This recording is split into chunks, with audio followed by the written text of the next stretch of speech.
பார்க்கலாம்.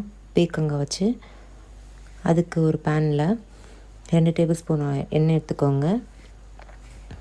எண்ணெய் நல்லா சூடானதும் 1 டீஸ்பூன் பருப்பு போட்டுக்கோங்க. அப்புறம் கொஞ்சம் பெருங்காயத்தூள், 10 to 15 சின்ன வெங்காயம், அதோட 3 to 5 பல் பூண்டு.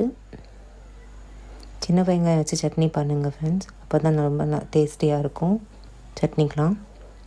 உங்கள் காரத்துக்கு ஏற்ப மிளகாய்.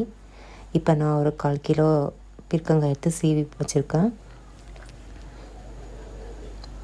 இந்த மாதிரி சட்னி கொஞ்சம் நல்லா காரமாக வச்சு சாப்பிடுங்க, அப்போ தான் நல்லாயிருக்கும். இன்னும் மிளகாய் அதிகம் வேணுன்னா கூட போட்டுக்கலாம். அப்புறம் மஞ்சள் தூள் கொஞ்சம், உப்பு தேவையான அளவு. இப்போ நான் ஒரு தக்காளி எடுத்துருக்கேன், அதோட கொஞ்சம் கொத்தமல்லியும் சேர்த்து இந்த மாதிரி சட்னி பண்ணி பாருங்கள். சாதத்தோட, இட்லியோட, தோசையோடலாம் அருமையாக இருக்கும்.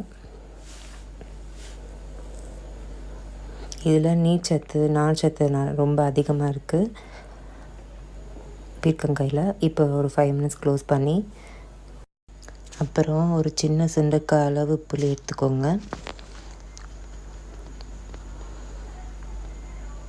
இந்த மாதிரி ஒரு வாட்டி ட்ரை பண்ணி பார்த்துட்டு எப்படி இருந்துச்சுன்னு கமெண்ட்ஸில் சொல்லுங்கள். ஓகே, இப்போ வதங்கிடுச்சு. நல்லா ஆற வச்சுட்டு அரைச்சிருங்க.